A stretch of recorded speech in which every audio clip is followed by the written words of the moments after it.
The sound of metal groaning against the night used to haunt him. Sheriff Ray Coulter had worked 20 years in Briar Ridge, a town too small for such big silences. People whisper about the train that disappeared one August evening 10 years ago. 2 cars loaded with freight, the engineer, the brakeman, vanished like smoke in the pines. Tonight, Ray's hound, Scout, stopped cold at the old tracks, nose pressed to rust, body rigid, a low growl rumbling in his throat. And in that moment, Ray knew whatever had happened a decade ago wasn't finished with Briar Ridge. The August dusk bled slowly, shadows stretching across the abandoned stretch of rail that split the edge of town from a wild. Sheriff Ray Coulter tugged at Scout's leash, but the hound didn't budge.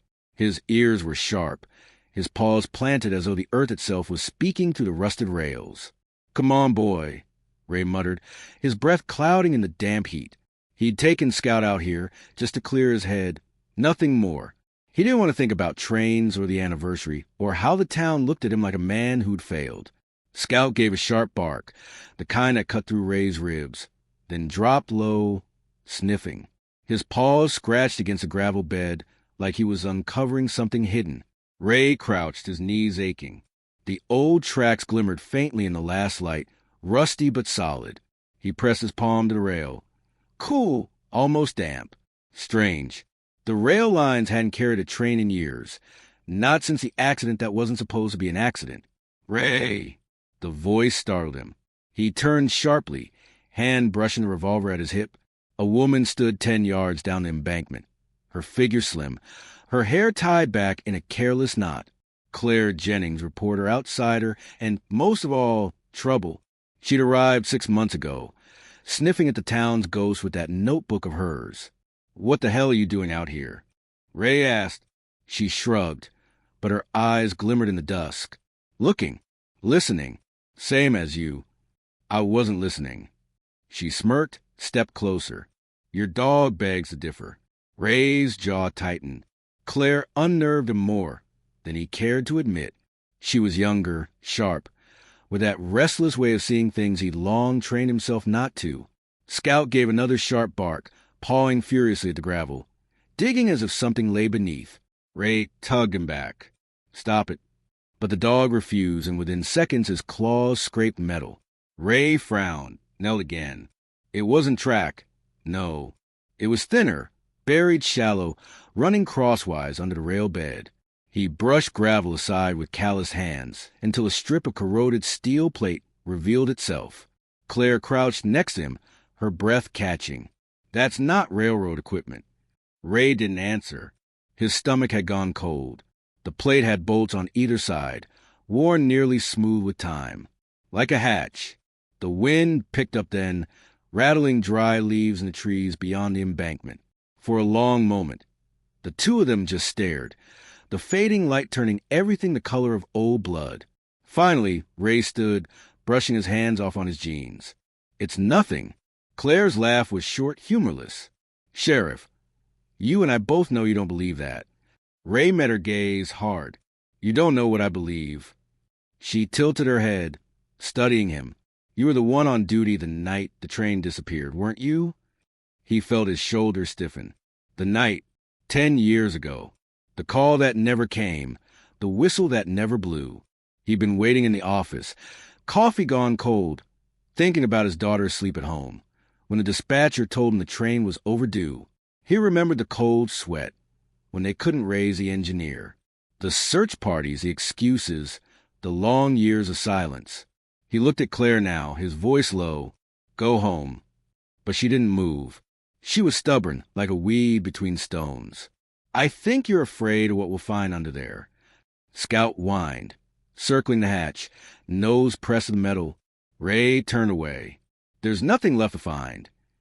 The next morning, the town felt like it was holding its breath. Briar Ridge was a cluster of brick storefronts and sagging porches, the kind of place where gossip ran faster than water. Ray parked his cruiser by the diner, the open sign flickering in the grimy window, and stepped inside. The smell of grease and coffee wrapped around him, comforting and heavy. "Morning, Sheriff." May called from behind the counter. Her hair was a tight gray bun, her eyes sharp as tacks. She poured coffee without asking. Ray slid onto a stool. Morning. May leaned close, lowering her voice. Claire Jennings was in here an hour ago, asking about the train again. Ray sighed, rubbing his temples. Of course she was. May's lips tightened. That woman's digging up things that ought to stay buried. Yeah, Ray muttered, ain't that the truth? He sipped the bitter coffee, but his mind wasn't on it. It was back at the tracks, on that corroded hatch Scout had uncovered. He'd lain awake half the night, hearing the sound of claws on gravel. Over and over. The bell over the door jingled. Ray turned and froze. Eddie Moore. The man hadn't been seen in Briar Ridge for 7 years. Tall, lean, hair gone to silver, Eddie was the kind of figure who carried shadows with him.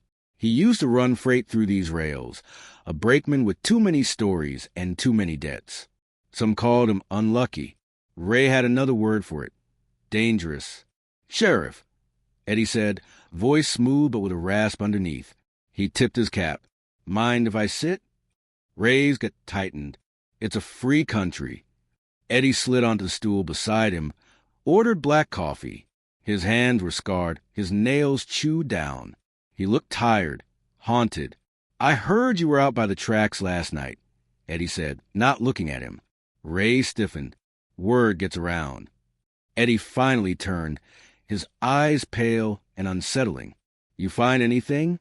Ray met his gaze evenly. Why? Eddie gave a slow smile, but it didn't reach his eyes. Because I was on that train, Sheriff. The night it vanished. The diner went quiet. Even May stopped wiping the counter. Ray's breath caught. He remembered the reports, the names of the missing. Eddie's wasn't on them. You weren't listed, Ray said, his voice hard. Wasn't supposed to be there, Eddie murmured. He leaned closer, lowering his voice. But I was, and I know what happened. Ray stared, heart pounding. Eddie's eyes glimmered with something between fear and satisfaction, like a man holding a secret too long. And Ray realized with a cold certainty that the past wasn't buried at all. It was clawing its way back, just like Scout at the rails. Subtle call to subscribe. If stories like this catch hold of you the way they do me, stay close. There's more to uncover in Briar Ridge than anyone's ready to admit. The diner emptied slowly after Eddie Moore's words. Ray sat rigid, the old stool beneath him groaning, as if under the weight of what he'd just heard. Eddie stirred his coffee, hand steady, but Ray could see the tremor in his jaw, the flicker in his eyes. You're telling me you were on that train, Ray said finally, voice low. Eddie nodded. That's right. Ray leaned closer, his stare sharp as glass. Then explain to me how a whole damn freight disappeared, and you walked away. Eddie's lips twitched into something like a smile, but it wasn't amusement. It was pain stretched thin. I didn't walk away, Sheriff. I crawled. I bled. And when I came to, the tracks were empty. Train, men, cargo gone. Ray studied him. 10 years had carved lines into Eddie's face, but his words carried weight, like stones sinking into a pond. May clattered a plate a little too loudly, muttering under her breath, Should have stayed gone. Eddie ignored her, eyes locked on Ray. I kept quiet all these years for a reason. You start pulling at this thread, you won't like where it leads. Ray's knuckles tightened on the coffee mug. The old guilt, the one he buried, pressed against his ribs like a knife. The missing train had stained his badge, his name. He wanted answers. But he also knew Eddie Moore was trouble in human skin. Where were you last night? Ray asked. Out by the ridge. Eddie said simply. Watching. Watching what? Eddie's pale eyes flickered. Same thing your dog found. Claire Jennings was waiting on the courthouse steps when Ray left the diner. She leaned against the railing, arms folded, notebook tucked beneath her elbow. Her smile was small but sharp. Didn't take you long to meet with your ghost, she said. Ray glared. You've got long ears for someone who doesn't belong here. She pushed off the railing, stepping beside him as he walked toward his cruiser. Eddie Moore was on the train, wasn't he? Ray didn't answer. That hatch your dog uncovered, she pressed. It's connected. I know it. Ray stopped, turned hard to her. Miss Jennings, You need to quit sniffing around before you get burned. People here don't take kindly to outsiders stirring up their dead. Her chin lifted. Maybe your people need stirring. Maybe that's why the truth never came out. For a second, Ray almost admired her fire. But then Scout barked from the back of the cruiser, sharp and insistent, and Ray remembered the cold steel plate buried under the gravel. He opened the door, and the dog leapt inside. "Go home," Ray said again, then drove off before she could answer. That night, the town's air turned strange. A storm sat heavy on the horizon, thunder rolling like distant drums. Ray drove back out to the ridge, headlights cutting through the trees. Scout was restless in the passenger seat, whining, ears twitching. Ray pulled to a stop where the tracks cut through the clearing. The hatch was still there, hidden beneath a thin scatter of gravel where he and Claire had left it. He crouched in the beam of his flashlight, fingers brushing over the corroded bolts. The steel was colder than the night air. Scout growled, low, steady. Behind him, a voice said, "You won't open it alone." Ray spun, hand on his revolver. Eddie Moore stepped from the tree lean, rain dripping from his coat. Ray's breath hissed. "You following me?" Eddie gave a tired shrug. "I knew you'd come back. You can't let it lie, Sheriff. Same as me." Ray's grip tightened on his gun. "Why don't you tell me what's under here?" Eddie's face was unreadable in the flashlight's beam. Something they built. Something they weren't supposed to. Who's they? Eddie's silence was answer enough. Ray straightened, the storm's wind whipping at his jacket. "If you've been sitting on the truth for 10 years, you'd better start talking." Eddie stepped closer, voice dropping. "Truth gets people killed. That train wasn't lost, Sheriff. It was taken. And the hatch," his hand trembled as he pointed. "The hatch is where they buried what they couldn't move." Lightning flashed, throwing the clearing into stark white. For a second, Ray thought he saw movement in the trees beyond, shadows slipping between trunks. When the darkness returned, the night felt tighter, heavier. Scout barked, frantic now. Ray turned the flashlight beam toward the hatch. Rain slicked over the rusted plate, dripping like blood. "Help me get it open," Ray muttered. Eddie shook his head. "You don't want to." Ray snapped, anger spilling past restraint. "I've lived with this ghost long enough. Either you help me or I drag you in for obstruction." For a heartbeat, Eddie's pale eyes burned with something raw. Fear, maybe even regret. Then he nodded once. Together they scraped gravel, pried at the bolts, hands slipping in the rain. The hatch groaned as though the earth itself resisted. Then, with a metallic shriek, it gave. A rush of foul air burst upward, cold and sour, like breath from something long buried. Scout howled, rearing back. Ray shined his light down. A ladder descended into blackness. The walls were smooth concrete, damp with age. "What the hell is this?" Ray whispered. Eddie swallowed hard. "It's where the train went to die." The storm hammered the ridge as Ray descended, Scout whining at the opening. The beam of his flashlight shook across wet concrete. The shaft opened into a tunnel, wide enough for rails that had been swallowed by dust and rust. Ray's stomach turned. A rail tunnel. Buried. Hidden under their feet all these years. Eddie climbed down behind him, boots clanging on the rungs. His voice echoed low. They built it after the war. Cold War project. Underground freight line. To move things no one should see. Ray turned, his light catching Eddie's scarred face. "What kind of things?" Eddie's gaze slid away. "Weapons. Chemicals. Maybe worse. I never saw it all. But that night, the train was diverted.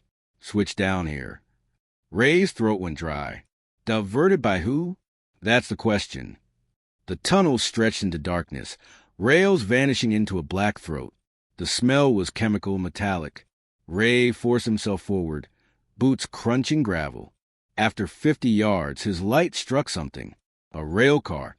The sight rooted him. The car was tilted slightly. One side collapsed by time and damp. Its doors hung open. Rust streaked like blood across its surface. Ray stepped closer, the air tightening in his chest.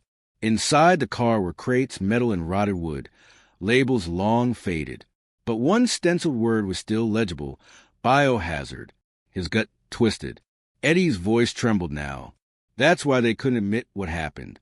That's why men disappeared. That train wasn't lost, Sheriff. It was buried. Ray swung the flashlight, its beam slicing deeper into the car. A shape slumped against the crates. Human, bone wrapped in tatters of uniform. The empty sockets of a skull staring outward. For a long moment, the only sound was rain dripping through cracks in the tunnel ceiling. Ray's voice was barely a whisper. Jesus Christ. Scout barked above, Sharp panicked. Then, a sound that wasn't the dog. Footsteps. Heavy, drawing closer. Eddie stiffened, his face pale. We're not alone down here. Ray killed the flashlight, heart pounding. The tunnel dropped into black. The storms thundered distant overhead. And in that suffocating dark, Ray understood one thing. The truth about the missing train was bigger than Briar Ridge, bigger than him. And someone had just come to make sure it stayed buried. The tunnel swallowed sound. Ray Coulter stood in the dark, back pressed to damp concrete, revolver drawn. Scout's barking echoed above like a warning bell. Beside him, Eddie Moore's breathing was ragged but controlled, like a man bracing for a fight he'd spent a decade running from. Footsteps scraped against the ladder rungs. Someone was coming down. Ray's finger tightened on the trigger. A beam of light sliced through the dark. Claire Jennings climbed the last rung, flashlight in hand, rain plastering her hair to her face. She froze when her beam struck them. Ray with his gun raised, Eddie tense beside him. Jesus, Claire whispered. You two look like ghosts. Ray exhaled, lowering his weapon. What the hell are you doing here? I followed you, she said simply, brushing wet strands from her face. You weren't exactly subtle leaving town in a storm. Eddie swore under his breath. You shouldn't be here, lady. But Claire had already turned her light deeper into the tunnel. Her breath caught at the sight of the rusted rail car and the skeletal remains. Oh my God! Ray's voice was hard. Now you see why this stays buried. No! Claire snapped, her voice echoing off concrete. This is exactly why it can't. People disappeared. Ray. Families never got answers. They deserved to know. Her words struck him. He thought of his daughter, Emma, barely 17 now. She used to ask him why the town whispered, why her father's name carried shadows. He'd never had the courage to tell her. Ray shoved the thought aside. Quiet, he ordered. Someone else is out there. They stood frozen, listening. The storm's rumble filtered down, but the footsteps had stopped. Claire glanced between them. Maybe it was just the wind. A sharp crack cut her words. Metal against metal. Up the ladder, the hatch slammed shut. They were sealed in. Panic clawed Ray's chest. He ran to the ladder, climbed fast, shoved at the hatch. It wouldn't budge. Bolted from the outside. Damn it, he growled, slamming his fist against steel. Claire's voice trembled now. Who locked us in? Ray dropped to the floor, chest heaving. His gaze flicked to Eddie. The man stood too still, too calm. Who knows about this place? Ray demanded. Eddie's jaw clenched. More people than you'd like. Ray's eyes narrowed. Start talking. Eddie didn't flinch. The night the train disappeared, it wasn't an accident. Orders came down. We were told to divert underground, unload what we could, seal the rest. Only something went wrong.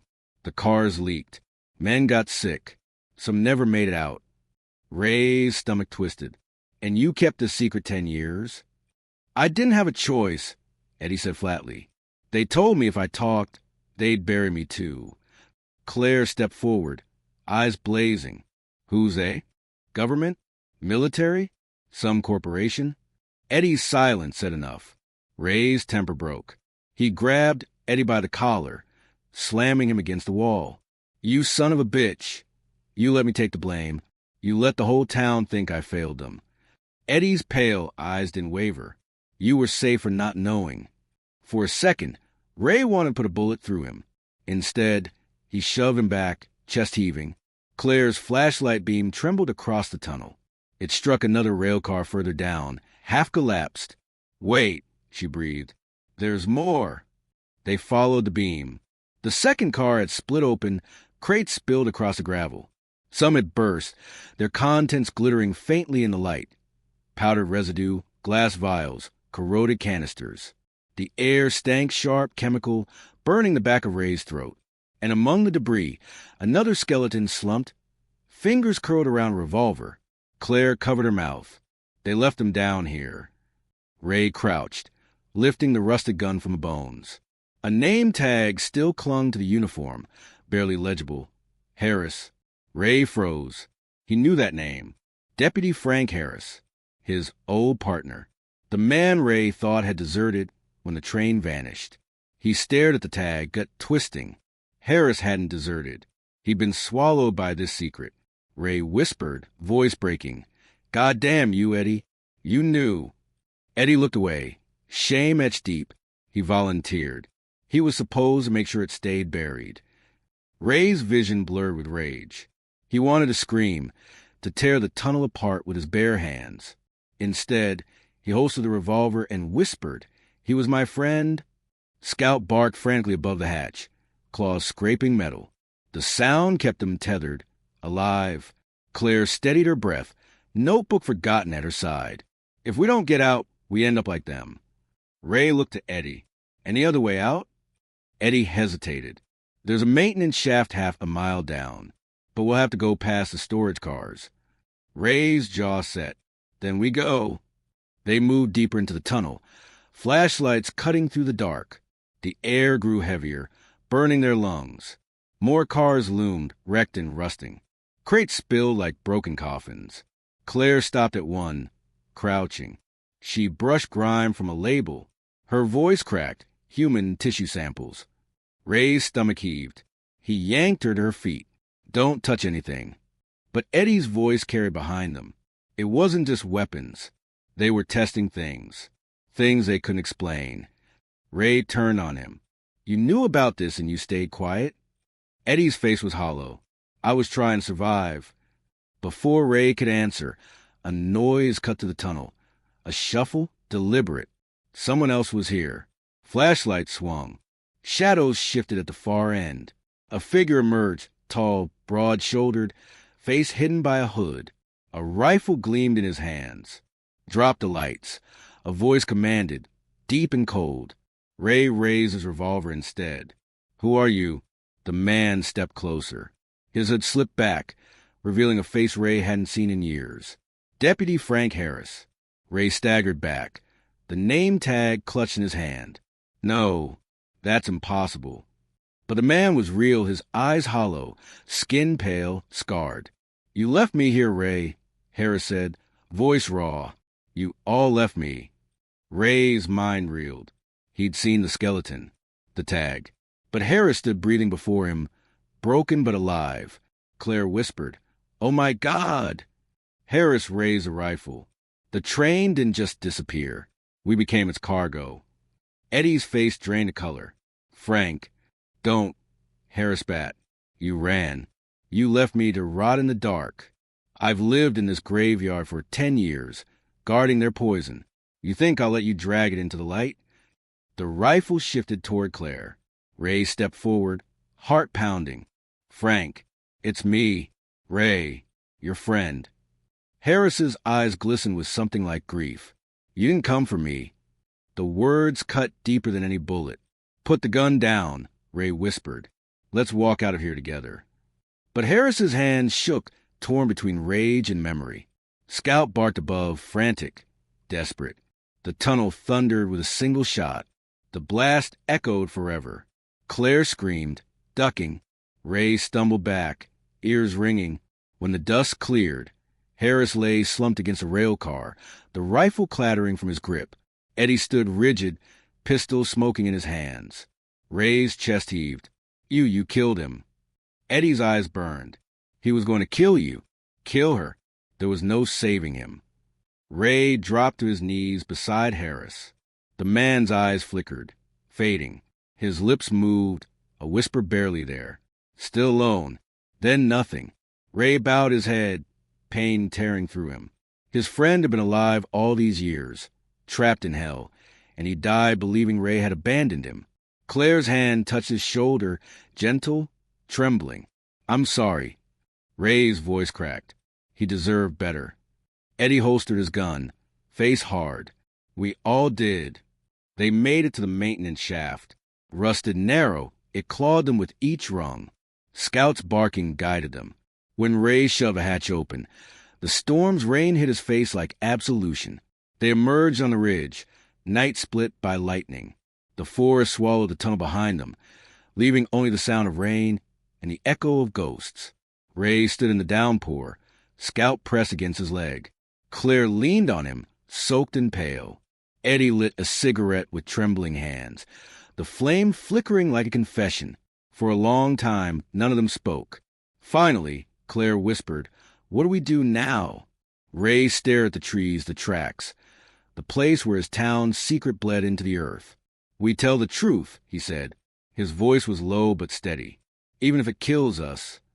Claire nodded slowly, rain streaking her face like tears. Eddie dropped the cigarette into the mud, his expression unreadable. Ray closed his eyes, hearing Harris's final whisper echo in his chest. He knew it would never leave him. But maybe, just maybe, the truth could set the rest of Briar Ridge free. And as the storm rolled on, Ray held Scout close, the dog's warmth anchoring him against the weight of everything that had been lost, everything that remained.